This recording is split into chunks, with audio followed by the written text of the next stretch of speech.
नमस्कार, PP news line में एक बार फिर आपका स्वागत है और मैं हूं दर्शपल गुप्ता। जम्मू में टोल प्लाजा के बाद एक बार फिर जम्मू की दुखती रग पर हाथ रखती है सरकार ने। जम्मू के अंदर जिस तरह से वेरोज फेडरेशन ने एक प्रेस कॉन्फ्रेंस करके बताया कि आने वाले दिनों में जम्मू के अंदर जियो के 100 स्टोर्स खुलने जा रहे हैं, जिससे जम्मू का आम व्यापारी, छोटा व्यापारी उससे मुश्किल में आ जाएगा। उनका काम खत्म हो जाएगा, उनके रोजगार खत्म हो जाएगा। और आज chamber of commerce and industry ने भी एक प्रेस कॉन्फ्रेंस करके इस पे चिंता जताई है और साथ में जम्मू बंद का आह्वान भी दिया है। एक बार फिर व्यापारी और सरकार के बीच में जम्मू के अंदर संघर्ष होने जा रहा है। ये संघर्ष सिर्फ आम व्यापारियों तक ही रहेगा या इसमें जनता भी शामिल होगी? क्या इन स्टोर से सिर्फ व्यापारी ही प्रभावित होंगे या जम्मू की जनता भी प्रभावित होगी?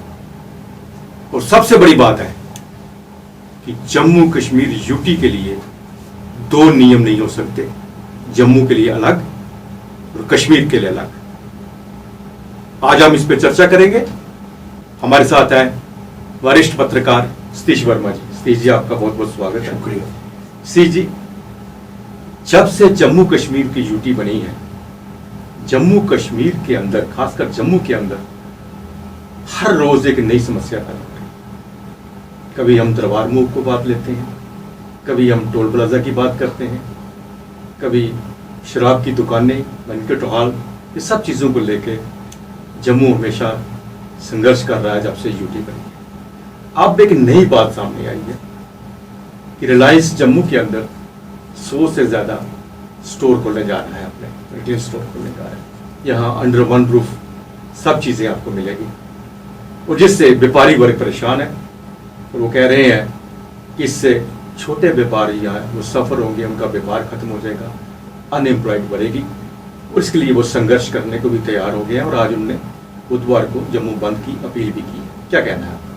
देखिए, आपके जो सवालात हैं, जिस तरह आपने ओपनिंग की, उसमें बहुत सी चार बातें स्पष्ट साफ तौर पर हो गई। जो व्यापारी आंदोलित होने जा रहा है इस बुधवार से, विडंबना यह है कि इसी व्यापारी ने झोलियां भर के भाजपा को मत दिए थे, वोट दिए थे, असेंबली में भी और लोकसभा में भी। और ये बात वेयर हाउस के प्रधान दीपक गुप्ता ने कल के परसों कही कि हमने बीजेपी को जिताया, 370 तोड़ी, हमने भंगड़े डाले, हमने मिठाइयाँ बांटी, खुशियाँ मनाई, लेकिन अब हमारी गर्दन पर पैर रख दिया गया है। अगर रिलायंस की बात करें तो आपको अच्छी तरह मालूम है कि दिल्ली की सरहदों पर जो किसान बैठा है वो भी तो इसीलिए लड़ाई लड़ रहा है 3 काले कानूनों को लेकर। और उसके बैकड्रॉप में कौन है? अडानी और अंबानी, जिनके खिलाफ सरकार कुछ सुनने को तैयार नहीं है। वो एक अलग विषय है, उसमें डिस्कशन, विवाद भी हो सकते हैं। लेकिन जहां तक जम्मू की बात करें, यूटी को लेकर, ये बात दुरुस्त है कि जब से यूटी बनी है, पहली बात तो यह है कि लोकप्रिय सरकार ना होने की वजह से नौकरशाही मनमानी पर पूरी तरह उतारू है।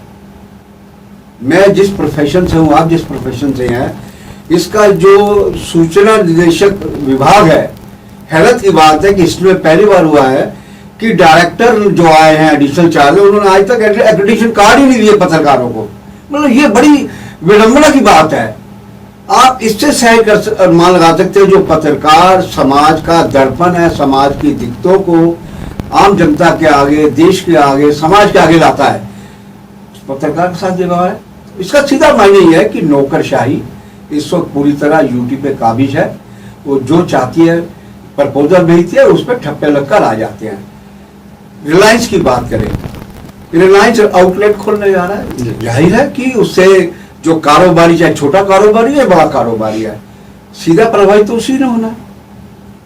अब क्या होगा, मान लीजिए मेरे पास कार है, आपके पास कार है, हम क्या करेंगे यार वन रूफ सब मिल रहा है, चलो रिलायंस क्या करते हैं, वहीं से कुछ ले लेंगे। और ये भी बात स्पष्ट है कि शुरुआती दौर में वो बाजार के बनिस्बत कुछ दाम उनके कम होंगे, क्वालिटी पर भी नियंत्रण रखेंगे कि ताकि शुरू में हमारी जिम्मे बदनामी ना आ जाए। तो जनता जो है जहां उसको लगेगा इस महंगाई के दौर में नौकरियां नहीं है, तो वो तो यही सोचेंगे ना हमारे लिए तो एक नई चीज सुलभ हो गई है, केंद्र सरकार मोदी साहब ने करा दी है, वो तो उसका खैर मकदम करेंगे, स्वागत करेंगे। लेकिन अगर आप जम्मू के इन टोटो बात करें, विकास की बात करें, तो ये तो हर किसी को मानना चाहिए और मानते भी हैं कि व्यापारी वर्ग का विकास की में बड़ी अहम भूमिका हमेशा से रही है। नहीं, जिस तरह से जम्मू के ये व्यापारी इस वक्त एक वेयर हाउस फेडरेशन की हम सिर्फ बात करते हैं, तो वेयर हाउस बहुत ज्यादा डिपेंडेंट है छोटे व्यापारियों पर। छोटे व्यापारी डिपेंडेंट है वेयर हाउस के ऊपर। बिल्कुल। गली नुक्कड़ में दुकानदार जितने हैं वेयर हाउस से जाते हैं, माल लाते हैं, बेचते हैं। अगर ये स्टोर खुलते हैं, अगर जैसा आपने कहा मेरे पास गाड़ी है, गाड़ी तो आम लोगों के पास है, चाहे 2 व्हीलर है चाहे 4 व्हीलर है, सबके पास है, तो वहां चले जाते हैं। जैसे आपने कहा अंडर वन रूफ सारा सामान मिल रहा है, बिल्कुल। आपको वेजिटेबल भी मिलनी है, फ्रूट भी मिलना है, जहां तक कि वाइन की बात कर रहे हैं वो भी मिलनी है, आपको ग्रोसरी भी मिलनी है, मेडिसिन भी मिलनी है, कम दाम पर मिलनी है। जाना पसंद करेगा वहां पे आम जो एक आकर्षण है। लेकिन इसके साथ साथ जब ये व्यापारी वर्ग सफर होगा, एक बहुत बड़ा वर्ग वेयर हाउस फेडरेशन के साथ, चैम्बर के साथ जुड़ा होगा, अगर कुछ चंद लोगों को फायदा मिलेगा। मैं ये भी बता दूंगा, अभी भी हमारे जम्मू में अगर माल खुले हैं या ऐसे आउटलेट खुले हुए हैं, बहुत कम लोग जाते हैं। आम जनता प्रेफर करती है कि अपनी गली से ही अपने बाजू वाले से सामान लें। वो एक बहुत बड़ा नुकसान जो होने जा रहा है वो वेयर हाउस की नजरों में। नहीं, आपने ठीक कहा। देखिए वेयर हाउस को मैं एक जम्मू प्रोविंस पर्सपेक्टिव में देखता हूँ।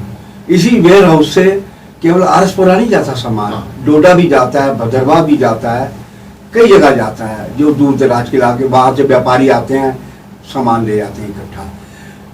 उसका कई तरह का नुकसान होगा। केवल आप दुकानदार का नहीं समझिए, जो ट्रांसपोर्टेशन होती थी वो भी, उनको भी नुकसान होगा ट्रांसपोर्ट को। या उसका विकल्प ये होगा कि वो आएंगे यहां से सामान खरीदेंगे तो दूसरे तरीके से ले जाएंगे। तो मेरा अपना मानना है कि अच्छा, सबसे हैरत की बात यह है, जिस भाजपा को यहाँ के लोगों ने ये सोच के कि हमारा एक नए तरीके का विकास होगा, नया जम्मू कश्मीर बनेगा और हमारे लिए एक बेहतर अपॉर्चुनिटी मिलेंगी, मैं समझता हूँ आज प्रदेश भाजपा क्यों खामोश है, क्यों गूंगी बन के बह गई है, वो क्यों नहीं स्टैंड ले रहे इस विषय पे। उनको साफ आना चाहिए, आइदर दिस साइड और दैट साइड। अगर वो दिल्ली को सपोर्ट कर रहे तो कहीं ना दम रख के हम दिल्ली को सपोर्ट करते हैं। कल ही हमने देखा एक वीडियो वायरल हुआ था जेके चैनल का, जिसमें प्रदेश अध्यक्ष से एक करस्पॉन्डेंट सरदार जी पूछ रहे हैं इस मुद्दे पर, तो उनके पास कोई जवाब नहीं था। रविंद्र राणा कह रहा अच्छे तो आगे ना आला, कोई जवाब थोड़ा। ये कितना बड़ा मुद्दा जम्मू में होने जा रहा है और यहां तक कहा जा रहा है कि जो 2008 में बम बम बोले मूवमेंट हुई थी, अगर वो स्वरूप अख्तियार कर लेता है तो तकलीफ तो सबको भोगनी पड़ेगी ना, आम आदमी को भोगनी पड़ेगी, बिल्कुल, और दुकानदार को तो भोगनी पड़ेगी। मैं थोड़ा सा आपसे इस बात में थोड़ी सी और चर्चा करना चाहता हूँ। आपने बम बम बोले की बात करी, वो एक ऐसा विषय था, वो ऐसा आंदोलन था जिससे सिर्फ व्यापारी नहीं, आम वर्ग, आम जनता जुड़ी हुई थी, आस्था की बात, धार्मिक आस्था की बात। लेकिन यहाँ जो है इस वक्त जो चीज सामने आ रही है, इस वक्त सिर्फ व्यापारी वर्ग जो है वो अपना हित देख रहा है कि हमें नुकसान हो रहा है। इसके साथ साथ मैं ये भी जोड़ना चाहता हूं कि यहां एक नहीं अनेक बार हुए हैं, बहुत से नुकसान हो रहे हैं। ट्रांसपोर्ट का नुकसान हुआ है, वाइन शॉप्स का नुकसान हुआ है, बार जितने भी हैं उनका नुकसान हुआ है, बैंक्वेट हॉल का भी नुकसान हुआ है। ये व्यापारी वर्ग जो उस वक्त बड़ी बड़ी ये फेडरेशन और ये जो चैम्बर वगैरह है खुल के सामने नहीं आए, आज जब इनके ऊपर आई है तो इन सबको क्लब करना शुरू कर दिया है, सबके लिए फाइट कर रहा है, यहाँ तक कि दरबार मूक तक इन्होंने कहा।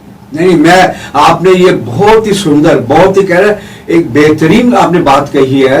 ये बात वास्तव में सही है। जब शराब के जो ठेके छीने जा रहे थे, खत्म किए जा रहे थे, कहने का मतलब ये है, तब इन लोगों ने हर जगह अप्रोच किया, जो मेन संस्थाएं थी, सबने कहा अपना मसला अपने आप देखिए। सिमिलर दूसरे जो मुद्दे थे, बैंक घोटाले या दूसरे ले, आज ये सबको साथ लेके चलने को। ट्रांसपोर्टर देखिए, ट्रांसपोर्टर 2-3 बार तरलोचन सिंह भैया तो नहीं रहे, उनके नेतृत्व में 2-3 बार यहाँ उन्होंने चक्का जाम भी किया, उनको अपने दम पे करना पड़ा। बात यह है कि जब आप पे आई तो आप कह रहे ट्रांसपोर्टर भी भाई प्रभावित हुए हैं, शराब की जिन पर ठेके तो वो प्रभावित हुए हैं, बैंक घोटाले प्रभावित हुए हैं।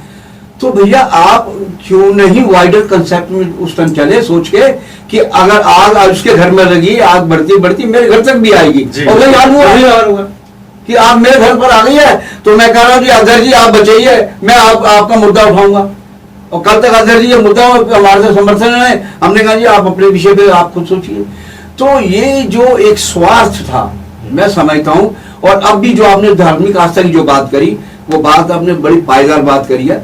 धार्मिक आस्था पे क्या आप, क्या खास, क्या बच्चा 3 साल का, हमने मूवमेंट में देखे 3 साल के बच्चे से लेकर 99 साल के बुजुर्ग तक गिरफ्तारियां दी, और उसमें हमने यहाँ तक देखा कि मुस्लिम गुर्जर भी उसमें शामिल थे। ये मतलब वो अपने आप में जम्मू कश्मीर की हिस्ट्री में एक अनूठा आंदोलन था। तो खैर उस तरह का स्वरूप तो मुझे लगता नहीं है कि इस आंदोलन में फिलहाल बन पाएगा, लेकिन इतना जरूर है कि मैं समझता हूँ कि तमाम कारोबारियों को ये समझना चाहिए, इनको भी अपनी भूल पे प्रायश्चित करना चाहिए कि जब उन पे गाज गिर रही थी तो ये खामोश क्यों थे, इन्होंने क्यों नहीं उनका साथ दिया, साथ मिलकर सामूहिक रूप से संघर्ष किया। अगर वो संघर्ष किया होता शुरू में ही, तो मैं समझता हूँ बहुत सी चीजें थम भी सकती थी। बिल्कुल सही जी, आपने सही कहा। अब तो चूंकि इन्होंने बुधवार को जम्मू बंद की एक कॉल दी हुई है, तो इसका क्या स्वरूप होगा ये आने वाले दिन बताएंगे। लेकिन यहाँ तक हमारा कहना है, हमारा जानना है, जहाँ हम चर्चा करते हैं इस विषय में, जम्मू 2 वर्गों में बंट जाएगा। बिल्कुल, व्यापारी वर्ग और उपभोक्ता वर्ग। अगर उपभोक्ता को लाभ मिलेगा, बिल्कुल, वो व्यापारियों के साथ नहीं चलेगा। और हो सकता है व्यापारी वर्ग, हम तो चाहते हैं सरकार के साथ बैठ के बीच का रास्ता निकल जाए, जिसमें से उपभोक्ता को भी फायदा हो और व्यापारियों को भी फायदा हो। हम उम्मीद करते हैं आने वाले दिनों में जम्मू में संघर्ष हो, लेकिन शांतिपूर्वक हो, जम्मू की शांति को भंग ना किया जाए। बिल्कुल। सतीश जी, आप हमारे स्टूडियो में आए, आपके लिए बहुत शुक्रिया। आज के लिए बस इतना ही, अगले प्रोग्राम में फिर आपसे भेंट होगी, तब तक इजाजत दीजिए। नमस्कार।